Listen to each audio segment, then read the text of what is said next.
Selamat pagi saudara-saudari semua yang di online, selamat pagi.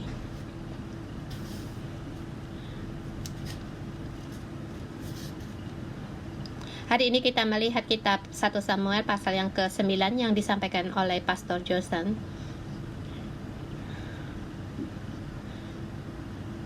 Kita sampai di permulaan dari generasi yang baru.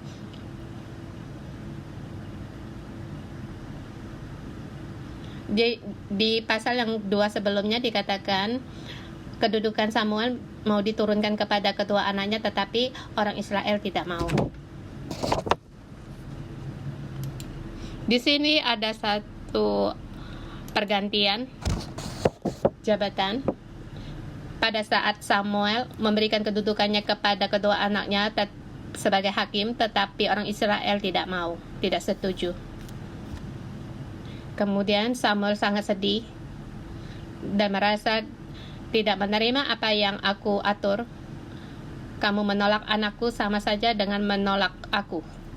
Tetapi Allah menghibur Samuel dan berkata, tidak apa-apa, sesungguhnya mereka menolak kamu, bukan menolak kamu tetapi menolak aku. Mereka tidak mau aku menjadi raja mereka. Jadi tidak apa-apa, yang kamu setuju aja, dan mulailah mempersiapkan raja baru untuk mereka. Sesungguhnya Allah mempersiapkan raja untuk orang Israel. Di kitab Ulangan ada dikatakan,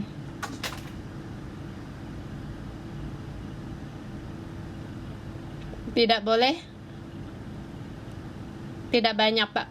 banyak perak dan emas, tidak boleh banyak istri dan kereta dan kuda. Sebelum mereka masuk di tanah Kanaan, Allah telah memberitahukan mereka untuk mengangkat seorang raja bagi mereka. Tetapi mereka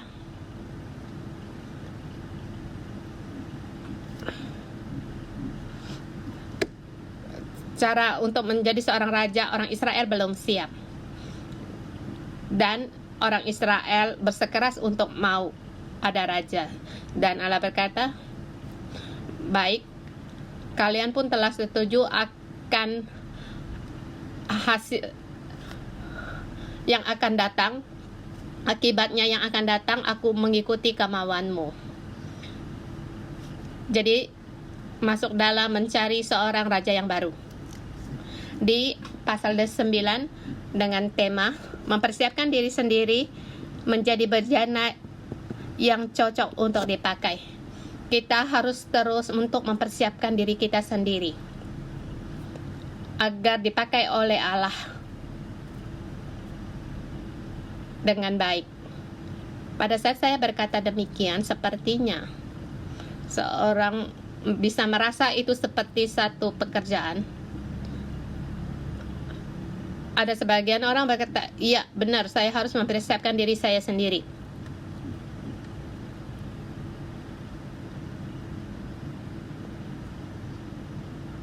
Dan merasa mempersiapkan diri untuk terus-menerus mempersiapkan diri, memperbaharui diri. Pada saat kamu dipakai Allah, kamu harus terus untuk diperbaharui, maka baru bisa dipakai Allah untuk terus dipakai. Mungkin ada sebagian orang, tidak, aku pengen aja hidup dengan sederhana melewati masa hidup. Ada kalanya bukan yang kita pilih, seperti Saul tidak pernah berpikir untuk menjadi raja. Dia seorang petani. Terhadap politik atau perkara dia tidak peduli, dia tidak tahu akan politik. Tetapi pada saat roh Allah ada padanya, maka dia pun ditarik. Pada saat dia ditarik pun, dia tidak langsung mengadakan hubungan baik dengan Allah, yang akhirnya menjadikan satu perkara Jadi pada saat kita berkata untuk mempersiapkan diri menjadi bejana, ada hubungannya dengan Allah. Kamu tidak mau menjadi bejana, tetapi negara memerlukan kamu.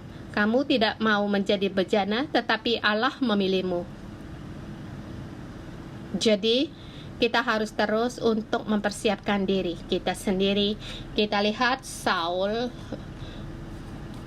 ayat 1 sampai dengan 3.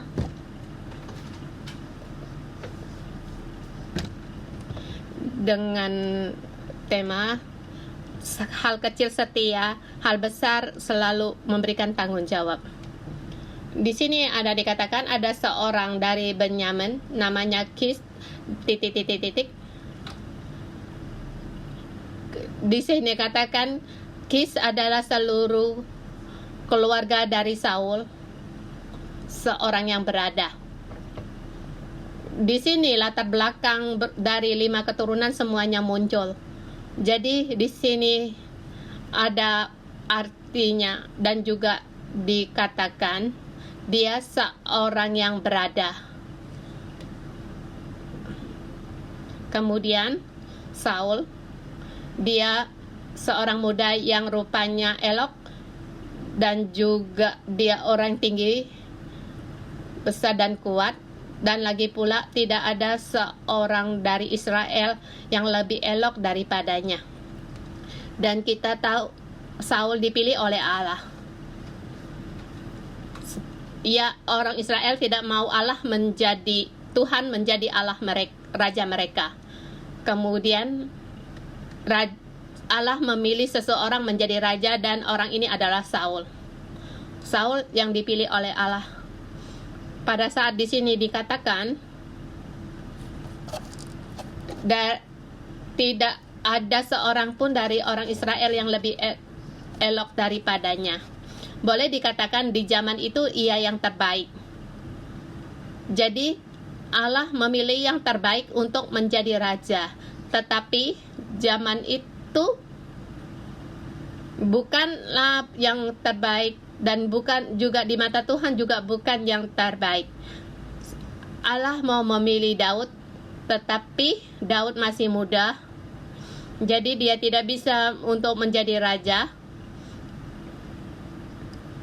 Di dalam keadaan demikian, Allah menginginkan manusia untuk mengalami. Kamu ingin seorang raja? Raja ini bagaimana? Raja ini kelihatannya lumayan.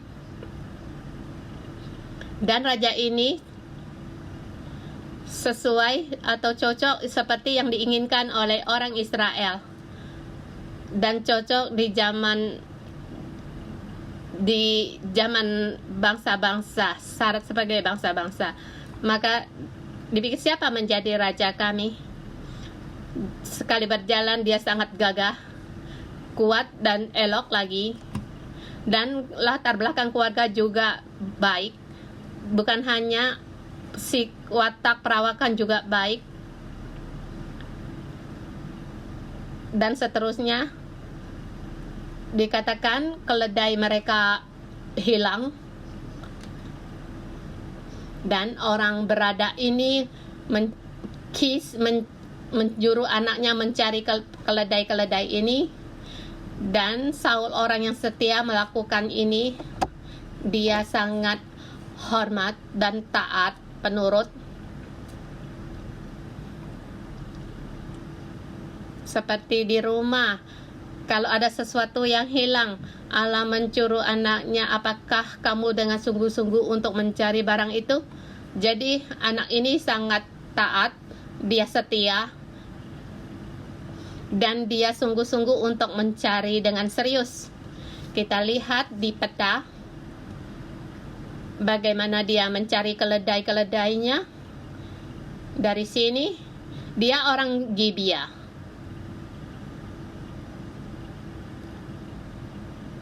Dia dari Gibea melewati pegunungan Efraim sampai di Lesa, kemudian sampai ke tanah Benyamin. Sampai di tanah Sahalim, sampai melalui tanah Benyamin, kemudian sampai ke Ramah. Di tanah Juf, kemudian di Ramah ketemu dengan Samuel, kemudian berbalik. Kita lihat di sini 0 sampai 15 km. Jadi di sini satu garis itu dia lewat dari peta itu sekitar 200 km, kira-kira segitu.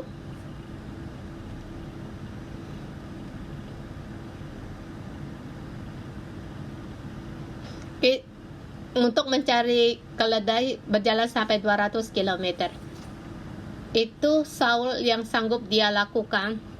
Jadi dia adalah orang yang tunduk, yang taat, juga setia.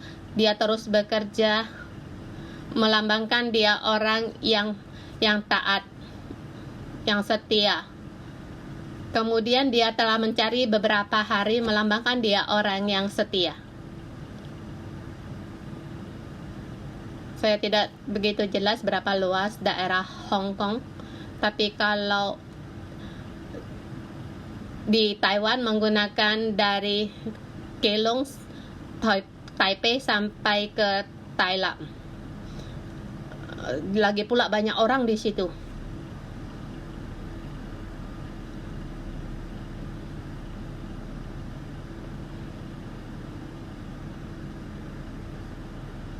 Kalau melihat saya sepertinya luas di hutan lari-lari di sini, jangan sangat yang menyusahkan. Tetapi dia orang yang setia, kemudian dia juga dengan setia. Beberapa hari dia mencari, kemudian dia tersadar. Di ayat kelima, ketika mereka sampai ke tanah Zuf, berkatalah Saul kepada bujangnya yang bersama-sama dengan dia, "Mari kita pulang, nanti ayahku tidak lagi memikir keledai, tetapi khawatir mengenai kita." Dia orang yang setia. Kemudian di situ bujangnya memberi satu ide, kemudian dia mengenal pendapat dari bujangnya. Kita bertemu di kota itu untuk seorang abdi Allah, orang yang terhormat. Kemudian dia bisa juga tahu untuk membawa hadiah untuk abdi Allah itu. Jadi dari sini kita melihat dia orang yang baik, yang lumayan. Luar dalam juga sesungguhnya di zaman itu saya percaya dia orang yang terbaik.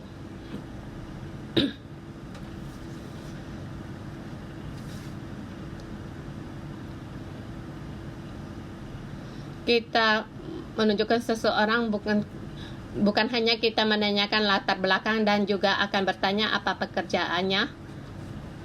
Untuk mencari keledai berjalan sampai 200 km sudah mengalahkan banyak orang. Jadi dia hal yang kecil dia setia, maka Allah memberikan satu perkara yang besar untuk dia. Dan bujangnya memberitahukan kepada dia, di sini di kota ini ada seorang abdi Allah. Sambil berjalan dan sampai di kota ini, mungkin kota ini adalah Rama, yaitu tempat tinggalnya Samuel. Pada saat bujangnya berkata kepada dia bahwa ada seorang abdi Allah, dikatakan ada baiklah kita untuk mencari dia. Dengan sederhana dikatakan di kota ini ada abdi Allah, bujangnya tahu tetapi Saul tidak mengetahui. Jadi sama dengan hal yang di luar dia tidak mengerti, atau hal-hal rohani dia tidak paham. Dia orang yang simpel. Dia sangat serius tertuju pada apa yang pekerjaan ayahnya, dan dia setia untuk bertani, dan hal-hal yang lain dia tidak banyak untuk mengerti. Seperti kita orang Cina sering-sering mendengar berita, dia tidak melihat berita. Di sini ada abdi Allah, baiklah kita pergi. Di poin yang kedua, ayat 11 sampai dengan 16.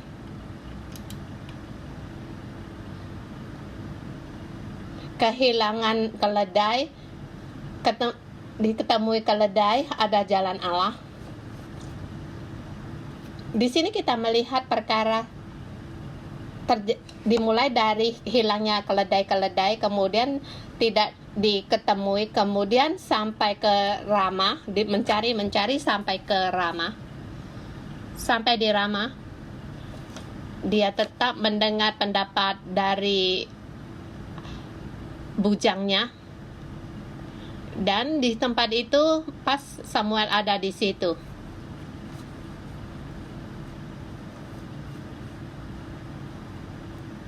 Ayat 14, maka naiklah mereka ke kota, dan ketika mereka masuk kota, Samuel yang berjalan keluar untuk naik ke bukit berpapasan dengan mereka. Di depan ada lihatlah Samuel keluar menyambut mereka seperti bertepatan. Kamu mencari sudah beberapa hari. Setelah mencari ingin pulang dan mau mendengar nasihat ide dari bujaknya sampai di tempat itu, dan pas bertemu dengan Samuel, hal yang sangat berketepatan. Seperti segala perkara dihitung dengan tepat. Sesungguhnya kita tahu itu ada bimbingan dari Allah. Bahkan sebelum saya sudah diberitahu Allah kepada Samuel bahwa dia besok akan ketemu dengan seseorang. Di ayat ke-16, besok seperti waktu, jam, dan tempat telah ditentukan oleh Allah. Sepertinya yang manusia mengambil keputusan, tetapi sesungguhnya itu keputusan dari Allah.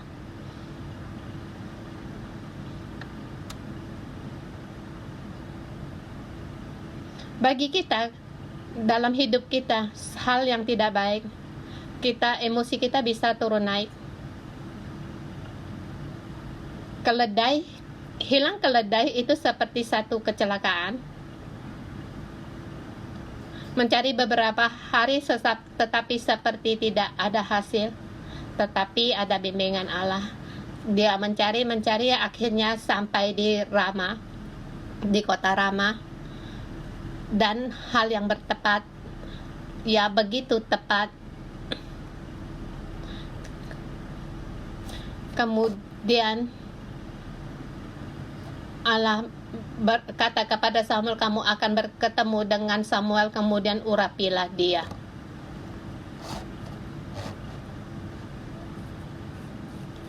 Ia akan menyelamatkan umatku dari tangan orang Filistin, sebab aku telah memperhatikan sengsara umatku, karena teriakannya telah sampai kepadaku.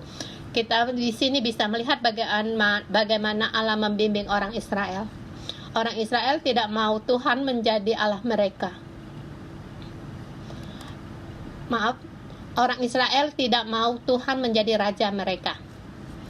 Kalau kamu adalah Allah, bagaimana perasaanmu? Kamu ditolak? Mereka tidak suka sama aku, mereka tidak mau aku, kemudian aku pun tidak peduli sama kamu.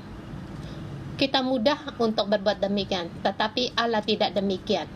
Allah berkata, baik kamu menolak aku, tidak mau aku menuntunmu, kamu pun sangat menyedihkan. Kamu akan selalu ditindas oleh orang Filistin. Kamu berdoa kepadaku, berseru kepadaku, tetapi kamu tidak mau aku menjadi rajamu. Lalu bagaimana ini? Bukankah ini seperti salah tingkah? Teriakanmu sampai kepada telingaku, sepertinya kamu ingin aku menolongmu, tetapi kamu tidak mau aku menjadi rajamu. Ini adalah salah tingkahnya manusia. Tetapi Allah tidak berhenti sampai di poin ini. baik kamu tidak mau aku menjadi rajamu, aku tidak menjadi rajamu. Tetapi masa hidupmu sangatlah kasihan, dan aku akan membangun seorang pemimpin untukmu untuk menyelamatkanmu. Di sini Allah mengajar kita bagaimana menjadi seorang pemimpin. Adakala orang bawahan kita, mereka pun tidak tahu apa harus berbuat apa, salah tingkah. Dia mengatakan kamu tidak peduli sama dia, tetapi dia terus pada di sel grupmu. Dia berkata, kamu tidak sayang sama aku, kamu tidak baik terhadap aku, kamu suka akan sel yang sebelah sini, anggota sel yang sebelah sini. Selain sebelah marah sebelah, tapi terus untuk dalam sel grup itu.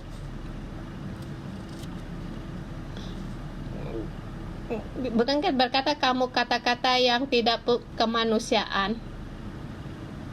Kalau tidak, setidaknya aku telah berbuat banyak kepadamu, baiklah kamu pindah sel grup saja, kamu pergi saja. Manusia, kita sebagai manusia mudah berbuat demikian. Melihat orang yang tidak bisa belas kasihan, kita akan mudah berbuat demikian. Tetapi Allah tidak demikian. Keadaan kamu buruk, kamu marah, kamu sangat jelas tidak suka sama aku.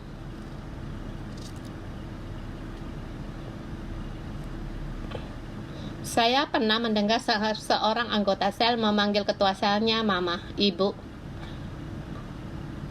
Kemudian berkata kepada ketua selnya atau ibunya, Mama, aku pengen pindah sel grup. Bisakah kamu memperkenalkan aku seorang ketua sel? Di sini dia memanggil ketua selnya mama, tetapi menyuruh dia untuk memperkenalkan sel grup yang lain. Itulah manusia.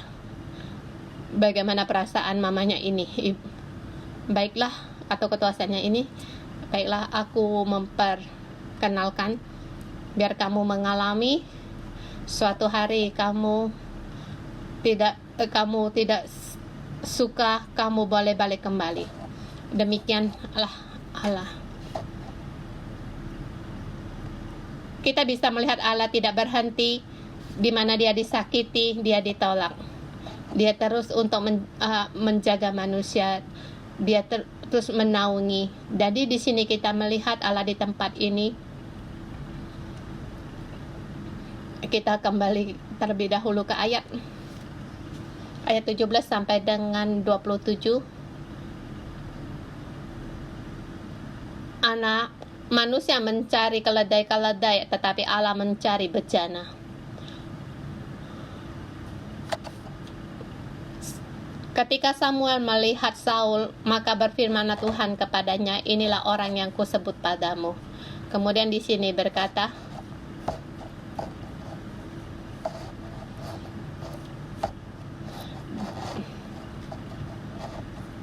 di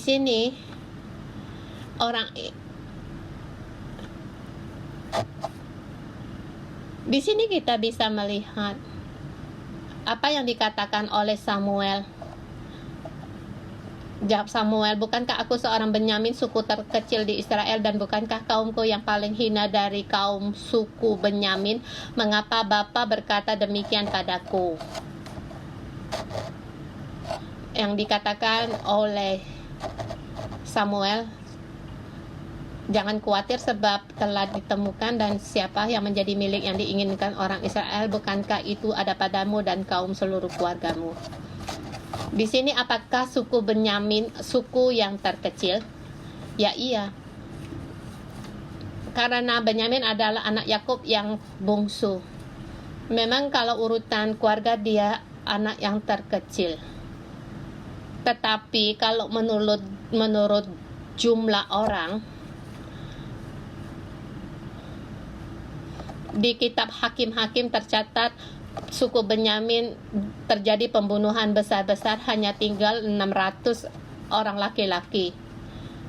Jadi dia orang yang suku yang sedikit dan terkecil itu memang benar. Jadi yang dikatakan Saul, juga ada benarnya. Kita melihat Allah memilih orang yang terkecil, mencari suku yang seorang yang terkecil untuk menjadi raja. Dan suku yang terkecil ini lagi pula namanya kurang baik yang bernama Gibeah. Pada dulu, bagaimana di Gibeah terjadi para penjahat menindas penjahat seorang gundik dari kaum Lewi. Allah memilih orang yang paling hina kemudian bangkit menjadi raja. Seperti Allah memilih orang yang dihina, seperti raja memilih Saul. Saul adalah keturunan dari Korah, juga sama. Kita lihat keluarga yang dalam penghakiman Allah tetapi dibangkitkan Allah, dipilih oleh Allah. Jadi ini cara Allah untuk bekerja. Tetapi Saul di sini dikatakan sesuatu ini ada satu masalah. Bukankah aku seorang suku Benyamin, suku yang terkecil di Israel? Dan bukankah kaumku yang paling hina dari kaum suku Benyamin? Mengapa Bapak berkata demikian padaku? Kita lihat di sini, di waktu di perkenalan 5 generasi nama mereka ditulis, dan juga dikatakan orang yang berada. Tetapi mengapa Saul mengatakan dirinya suku yang terkecil? Matanya punya masalah yang besar. Tapi tidak tahu mengapa dia orang yang tinggi besar, tetapi dia sangat tidak percaya diri.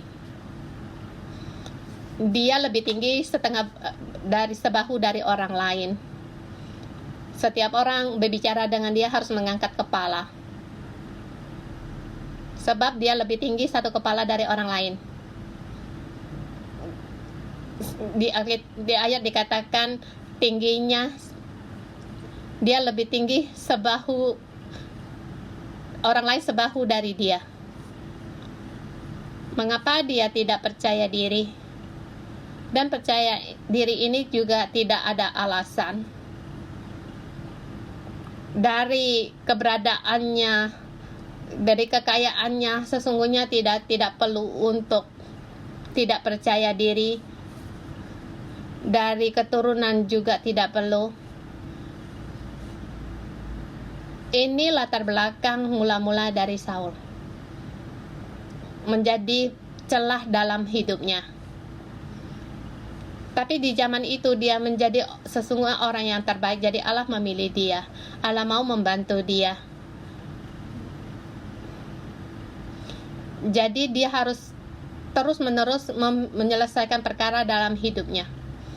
Dia sangat menghormati ayahnya, taat kepadanya, itu sangat baik. Tetapi akhirnya 3 anaknya bersama dia berperang. Jadi anaknya kita melihat anaknya pun, dia mendidik anaknya pun sangat baik. Apa yang ayah lakukan mereka pun ikut. Ayahnya seorang berperang, anaknya pun ikut berperang. Itu sangat baik. Ini adalah yang kelebihan dalam hidupnya. Ini alasan dia dipilih. Tapi bukan berarti masalah dalam hidupnya tidak perlu diselesaikan. Jadi di sini kita melihat Saul diangkat oleh Allah menjadi kebahagiaan bagi orang lain. Tetapi melihat perkaranya mulai terlihat, mungkin gak berkata, aku tidak terpikir untuk menjadi raja. Saya tidak tahu apa-apa, tidak bisa apa-apa, kamu jangan mengangkat saya. Ada kalanya pada saat Roh Allah ada padamu, kamu tidak melakukan pun tidak bisa. Demikian juga seperti orang Israel pada lihat ditindas Saul pun tidak bisa terima, kemudian berbalik untuk berperang. Jadi kamu tidak tahu akhirnya bagaimana. Kamu tidak tahu akan nasibmu. Kita persiapkan diri kita sendiri dan terus tertuju kepada Allah. Kita terus memperbaiki diri kita sendiri.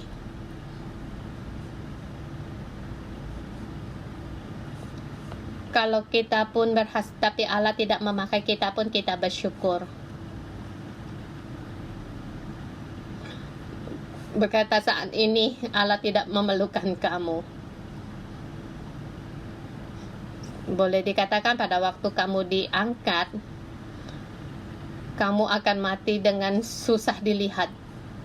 Sebab pada saat kamu diangkat, permintaan Allah pun ikut tinggi. Peperangan rohani pun juga tinggi. Jadi pada saat tidak ditarik atau diangkat Allah juga satu pelindungan dari Allah. Jadi kita harus bersyukur kepada Allah. Tetapi pada saat kamu tahu kamu dipakai oleh Allah, kamu harus sungguh-sungguh menyelesaikan perkara hidupmu. Kita bisa diangkat karena kita juga memiliki kelebihan. Dan satu kespesialan tanda yang dipakai Allah, tetap kita bisa diturunkan sebab ada celah di dalam hidup Allah. Sebab Allah yang menaikkan, Allah juga menurunkan. Kita tidak tahu. Yang bisa kita lakukan hanya sungguh-sungguh untuk mempersiapkan diri kita sendiri sebagai bejana yang cocok untuk dipakai Allah. Mohon Tuhan untuk menolong kita. Mari kita bersama menyembah Tuhan Allah kita. Haleluya. Saudara semua, kita bangkit bersama untuk menyembah Tuhan Allah kita. Ya Tuhan, kami bersyukur dan terima kasih. Terima kasih Engkau memilih kami menjadi satu bejana untuk dipakai Engkau. Tuhan, saya mohon kepadamu lewat puji-pujian ini untuk mempersiapkan diri kami sendiri, mempersiapkan hati kami. Di dalam penyembahan kami, Engkau mempersiapkan hati kami sebagai bejana bagimu.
Tuhan, jadikanlah aku untuk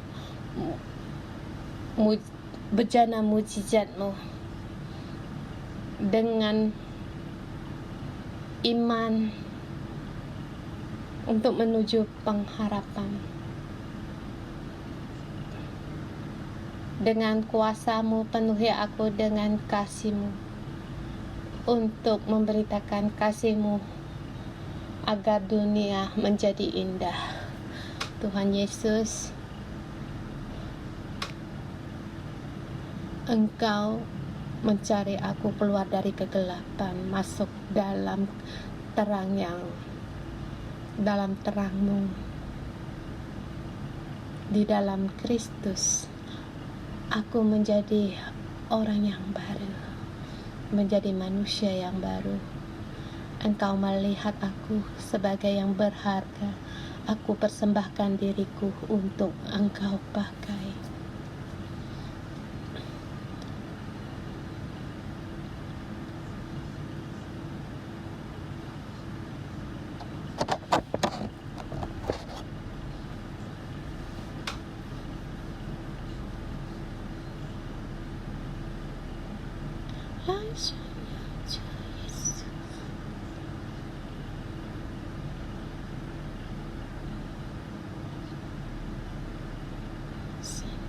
Di sini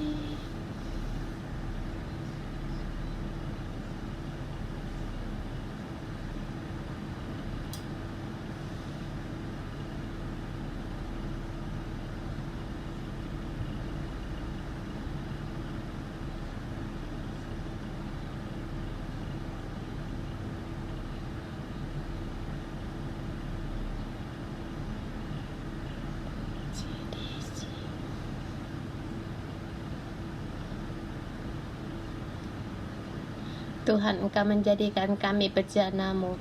Di antara segala bangsa, Engkau memilih kami menjadi kerajaan yang kudus, menjadi umat-Mu. Tuhan, kami berterima kasih. Yang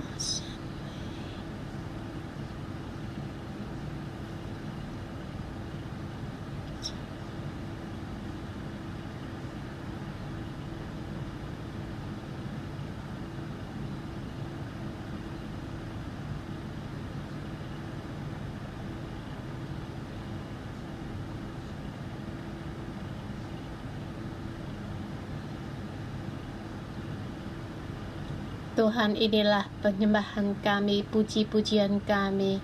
Tuhan, kami terus menggunakan lagu ini untuk menyembah Engkau. Tuhan, kami sangat bersyukur di dalam setiap hidup kami. Sesungguhnya banyak dalam keadaan Engkau yang menyelamatkan kami, sehingga kami bertemu dengan keselamatan-Mu dan mengalami kesembuhan dari-Mu, sehingga hidup kami mempunyai arah. Tuhan, kami bersyukur kepadamu. Ya Tuhan, kami persembahkan sedalam-dalamnya pujian kami. Engkau Allah yang baik. Engkau Allah yang baik. Terima kasih Tuhan, Engkau memberikan hidup kami penuh dengan pengharapan. Engkau memberikan kami setiap orang kehidupan. Tuhan, kami berterima kasih. Hari ini di dalam ayat juga dikatakan bahwa Saul juga Engkau pilih. Saul juga pilihan-Mu. Dan juga kami tahu Engkau memilih kami setiap orang. Pada saat kami di titik yang rendah, Engkau telah memilih kami setiap orang. Saudara semua, mohon Tuhan untuk menolong kita lewat bagaimana dalam seperti kehidupan Saul. Di saat ini mari kita tenang di hadapan Allah, agar Allah menolong kita, agar semua ketidakpercayaan diri kita pun tahu, dari kecil hingga dewasa. Mungkin karena kita tidak percaya diri, karena hubungan kita sesama. Mungkin kita tidak percaya, kita pun tidak tahu. Di saat ini, Roh Kudus, kami menerima Engkau. Berfirmanlah di dalam hidup kami.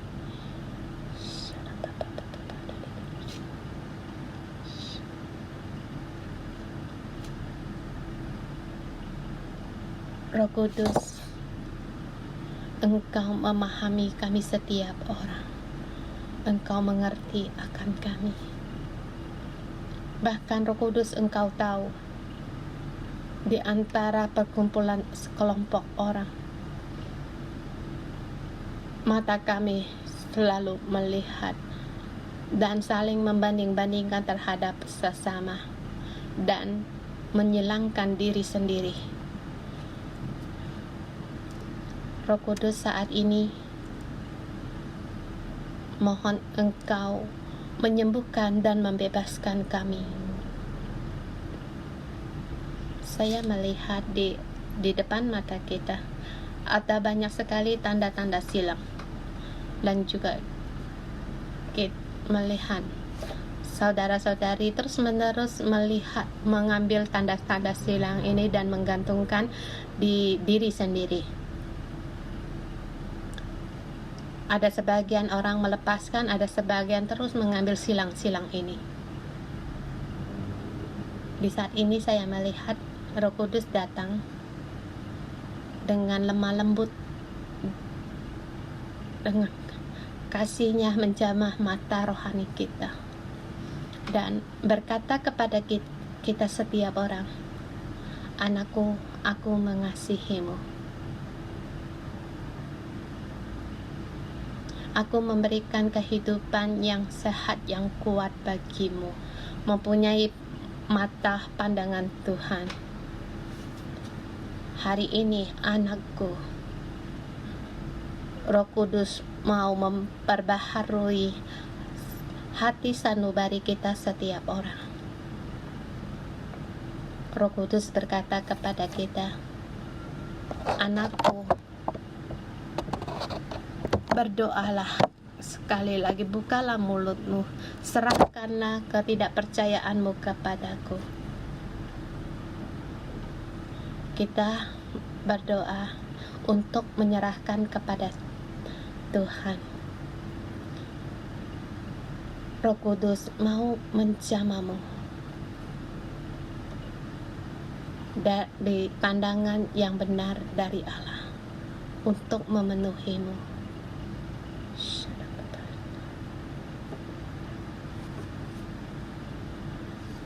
Baik itu apapun, termasuk perkataan pemimpinmu membuat kamu sulit untuk melupakan. Roh Kudus berkata pada saat kamu membuka mulut untuk menyerahkan kepada Allah, maka ini semua ketidakpercayaanmu ini akan pergi darimu. Ya Tuhan, aku di rumah merasa yang paling terkecil, dan di sini ketidakpercayaan saya mulai timbul. Saudara-saudara saya selalu blibla banyak perkataan sehingga untuk menyenangkan hati orang tua saya, dan saya tidak bisa mengutarakan hati saya, sehingga ini membuat saya menjadi tidak percaya diri.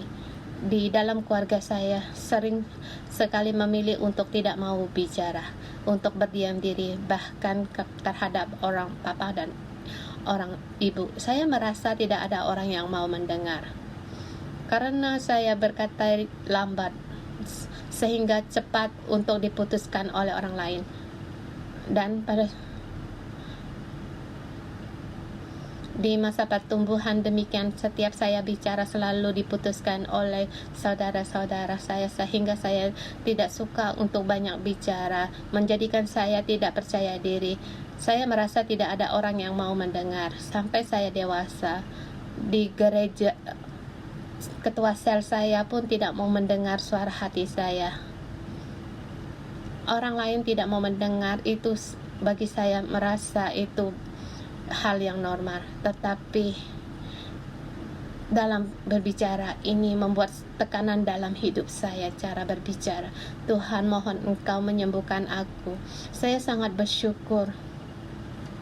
Saya yang tidak suka untuk berbicara, tetapi Engkau memilih saya untuk menjadi orang Lewi, untuk sering dan juga untuk sering-sering berbicara. Di sel grup juga harus berbagi, bersharing. Untuk di pelayanan juga saya harus untuk berkhotbah. Di dalam hubungan saya juga harus banyak bicara. Tuhan, saya bersyukur sebab kasih-Mu telah memilih aku. Engkau telah menerobosi segala kelemahanku, dan aku melihat dalam pembicaraan, dalam berkata-kata, hal yang mudah. Tetapi Tuhan, pada saat Engkau menolong aku berbicara, Tuhan, inilah kasih yang Engkau kerjakan di dalam hidup saya. Dan pekerjaanmu untuk berkenan kepada aku. Saya percaya walaupun saya berbicara bagaimanapun, Allah selalu berkenan, dan berkenan inilah berkasih, dan kan berkenan inilah menyembuhkan saya, dan juga membuat saya semakin banyak untuk bicara, karena Engkau berkenan membuatkan saya dalam berbicara pada saat saya berbagi, bukan hanya orang yang mendengar, bahkan Engkau pun berkenan. Yesus, aku berterima kasih memuji Engkau karena pilihanmu menjadikan aku orang berani untuk mengutarakan, bukan hanya hari ini untuk berbicara tentang hidup saya, bahkan berbagi akan firman-Mu, untuk membicarakan keselamatanmu. Terima kasih Tuhan atas pilihanmu. Sungguh satu kemuliaan yang besar. Tuhan, aku bersyukur dan terima kasih. Tuhan Yesus, kami datang di hadapanmu dari merasa tidak percaya, dari sanubari kami serahkan di dalammu. Tuhan, kami kurang berhikmat, kami tidak tahu, tidak punya rancangan, di dalam kami penuh dengan ketakutan. Tuhan, di dalam hati hamba-Mu penuh dengan ketakutan. Bukan hanya aku tidak berani, bahkan aku takut untuk menghadapi. Tuhan, aku datang di hadapan-Mu, mohon Engkau untuk menolong aku, sebab Engkau memberikan hati yang berani. Engkau adalah penolong, dan juga Engkaulah yang memberikan pengetahuan, memberikan hikmat kepada kami. Tuhan, kami mohon kepadamu untuk menolong aku. Ya Tuhan, aku memanggil Engkau sebagai Tuhan. Yesus, Yesus, Engkau Tuhan. Pada saat kami menyambut Engkau di dalam hati sanubari kami, kami yakin Engkau Tuhan Allah kami. Saudara semua, Engkau boleh menerima Yesus. Engkau letakkan tanganmu di atas hatimu. Dan bagi yang online yang mau menerima Tuhan Yesus, silakan letakkan tanganmu di atas hatimu. Tuhan, kami letakkan tangan kami di atas hati kami. Kami mengaku Yesus adalah Tuhan kami. Yesus adalah Tuhan kami. Satu-satunya Tuhan. Tuhan, kami sungguh tidak baik. Keluarga kami sangatlah terkecil. Bahkan hidup kami juga tidak terpandang. Tetapi sekarang aku memiliki satu Tuhan, itulah Kristus, untuk mengikuti Engkau. Engkau selamatkan aku dari titik yang terendah. Engkau mengangkat aku dari hinaan orang. Engkau mengangkat aku bahkan dari penindasan orang, kata-kata penghinaan, celaan. Engkau menyelamatkan aku, membawa aku keluar. Tuhan, aku mengikuti Engkau kemanapun Engkau pergi. Engkau menyelamatkan aku dari dalamnya samudera. Tuhan, aku berterima kasih Engkau menyelamatkan aku. Engkau membentangkan jalan yang baru untukku, dan jalan ini bisa bertemu dengan Allah Bapa. Rupanya aku punya Bapa Surgawi. Aku punya Bapa Surgawi. Tuhan, semua ini dengan nama-Mu untuk memberikan kepada kami. Engkau hanya menyelamatkan kami. Engkau menyelamatkan aku. Yesus, aku berterima kasih. Yesus, aku memuji Engkau.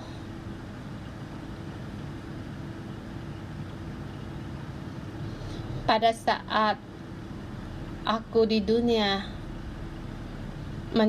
di sini mencari apa yang aku mau, tetapi Tuhan, Engkau mencari aku. Tuhan, aku memuji Engkau. Haleluya, haleluya.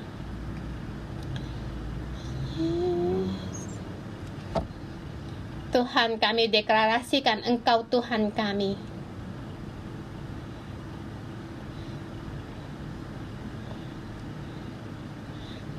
Tuhan, tidak percaya diri kami semuanya lepas dari kami. Tidak lagi menindas kami. Karena Engkau Tuhan kami.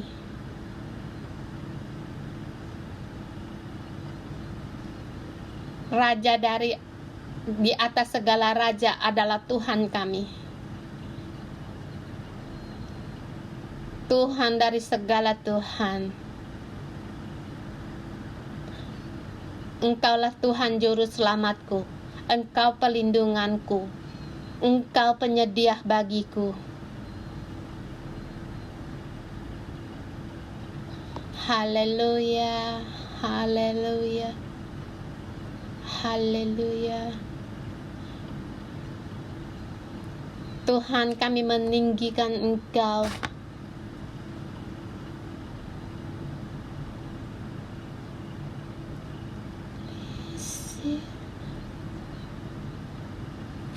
Mari.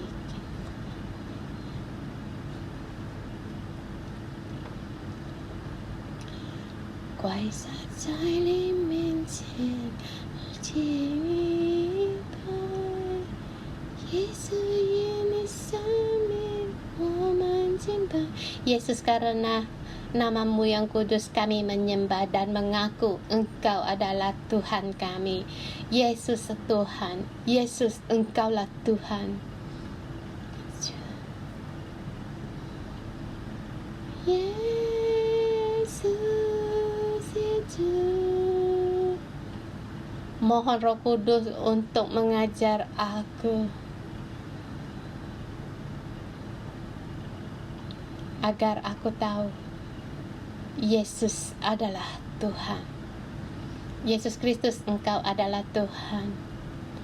Engkau adalah di dalam hidup kami memberi banyak kebaikan. Dan hari ini Tuhan, kamu mau bangkit untuk menerima kelebihan dalam hidup kami. Semua ini adalah pemberian-Mu terhadap kami untuk mempersiapkan kami menjadi bejana, sehingga kami bisa dengan kelebihan kami bisa mempersiapkan diri kami sendiri. Di saat ini saya mengundang, kalau ada orang di sebelahmu, berbagi akan kelebihan dalam hidupmu, dan juga berdoa, saling berdoa, karena kelebihan kebaikan dalam hidupmu harus kita terus berpegang. Dan pada saat kita berpegang, kita bisa tahu bagaimana Allah memakai kita dan mempersiapkan diri kita sendiri. Kita tidak lagi merasa tidak percaya diri.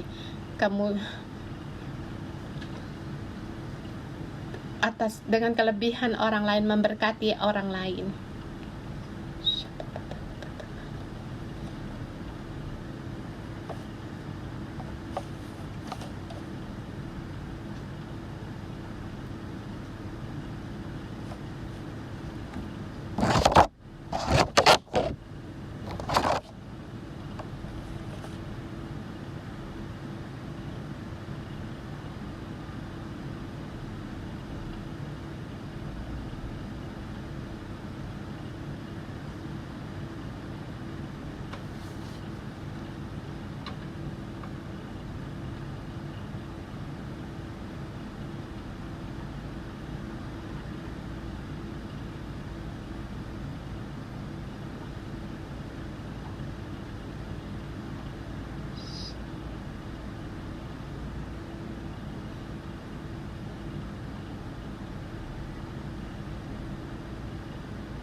Yesus, aku bersyukur dan terima kasih. Kasih Engkau memberikan kelebihan, sehingga saat ini Tuhan, aku bisa melayani Engkau. Terima kasih, terima kasih.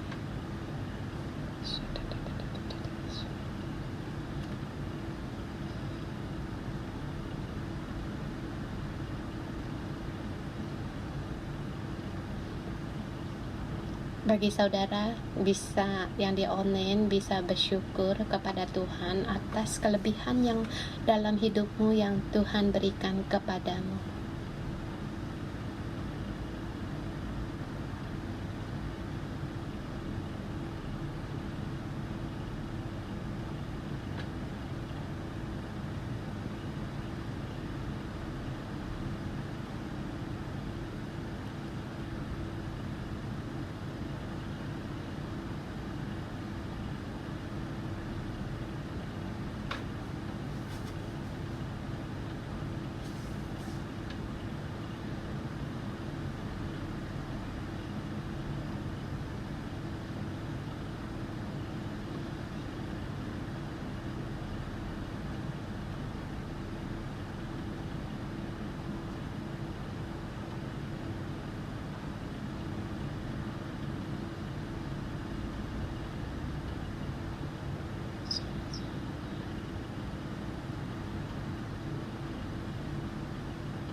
mengikuti Yesus Tuhanku. Tuhan Yesus, aku mengasihi-Mu.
Denganlah berani berlari menuju tujuan. Di ayat ke-16. Besok kira-kira waktu ini aku akan menyuruh kepadamu seorang laki-laki dari tanah Benyamin. Engkau akan mengurapi dia menjadi raja atas umatku Israel, dan ia akan menyelamatkan umatku dari tangan orang Filistin. Sebab aku memperhatikan sengsara umatku itu, karena teriakan telah sampai kepadaku. Dia akan menyelamatkan umatku dari tangan setan, sebab aku memperhatikan mereka. Saudara, mari kita berdoa untuk gereja 611. Kita tahu gereja 611 kita tadi dimulai dari Hong Kong sini. Dikatakan Hong Kong di seluruh dunia pulau yang paling terkecil. Mungkin kalau dibentangkan di dalam peta enggak terlihatan. Tetapi apakah bisa kita mengaku bahwa gereja 611 punya size di 611? Jadi mari kita bangkit berdoa untuk gereja 611. Agar gereja 611 menggunakan gereja 611 untuk menyelamatkan rakyat di sini dari tangan setan, dan agar rakyat Hong Kong memberikan lewat pohon kehidupan yang diberikan kepada gereja 611, sehingga seluruh rakyat Hong Kong bisa masuk dalam gereja 611. Mari kita berdoa mohon Tuhan untuk memakai gereja 611. Tuhan, kami datang kepadamu, mohon pada Engkau untuk memakai kami. Engkau memberikan kami bermacam-macam inti-inti kehidupan. Berilah kami lebih banyak lagi hikmat, urapilah kami. Tuhan, kami memuji Engkau, kami 611 tepat di Hong Kong, sebab Engkau mau memakai gereja 611, bahkan memakai gereja kami agar penanaman pohon kehidupan ini untuk mempengaruhi kehidupan orang lewat kehidupan dari Yesus Kristus dalam hidup kami, untuk menanam pohon kehidupan ini sampai ke bangsa-bangsa. Dan nafas kehidupan ini bukan sungguh Hong Kong sangat memerlukan, dan memilih untuk Hong Kong, tidak memilih mana yang benar dan jahat, dan tidak menghakimi. Tuhan, Engkau memakai 611 dalam nafas kehidupan ini meliputi di seluruh Hong Kong, dan saling mengasihi, saling peduli akan satu dengan yang lain, dan saling terbuka untuk saling menolong, agar pohon kehidupan ini di Hong Kong ini. Yesus, kami berterima kasih. Sungguh Yesus, kami berdoa untuk Pastor Joshua dan Simo dan tim penilik gereja, setiap ketua sel, setiap cabang gereja, kami berdoa padamu Tuhan. Dalam keadaan apapun, Yesus, Engkau membawa kami menuju terobosan, dan bahkan Engkau mengurapi kami, memakai kami agar membawa banyak kehidupan untuk berubah, banyak membawa orang yang lemah bisa di hadapan Tuhan. Mohon Tuhan Engkau menolong kami, dan kami berdoa untuk kaum Lewi agar setiap tim Lewi adalah pilihan dari Engkau. Sangat mohon kepadamu, mohon Engkau terus memilih untuk 611 bejana untuk bergabung dalam tim ini, untuk tim pastoral ini. Bukan hanya juga menambahkan jumlah orang yang Engkau selamatkan, dan juga bejana pilihan-Mu. Tuhan Yesus, kami bersyukur dan terima kasih. Tuhan, Engkau menjaga rakyat-Mu. Tuhan, Engkau mau menyelamatkan rakyat-Mu. Tuhan, masih banyak orang yang belum percaya akan Tuhan, bahkan di dalam pelajaran lama. Tuhan, kami tahu kehendak-Mu. Mohon kebenaran pohon kehidupan ini, inti-inti kebenaran Engkau berikan kepada gereja 611. Tuhan, kami datang di hadapan-Mu. Tuhan, kami mau untuk dipakai Engkau. Kami mau untuk Engkau pakai. Tuhan, di selesai masa pandemik ini, mohon Engkau menolong kami agar kami bisa memberitakan Injil, memberitakan kabar baik, agar semua orang yang belum percaya bisa merasakan dengan bahwa pohon kehidupan ada di tengah-tengah mereka. Tuhan, kami perlu akan Engkau angkat semua karyawan dari gereja untuk bangkit, untuk bersinar sampai di segala tempat. Tuhan, dimanapun mereka berada, Engkau memberikan pohon kehidupan. Bahkan Engkau tanam dalam nama Tuhan, bahkan Engkau didik, bahkan Engkau berkembang dalam nama Tuhan Yesus. Dimanapun kamu berada, baik itu dalam rintis, di dalam segala, dimanapun kalian berada, mungkin kamu tidak di Hong Kong, mungkin di negara yang lain, aku juga dalam nama Tuhan Yesus memberkatimu. Pohon nafas kehidupan, karena kamu diluaskan, disebarkan. Mohon Tuhan untuk mengurapimu, dan semua yang milikmu diberkati.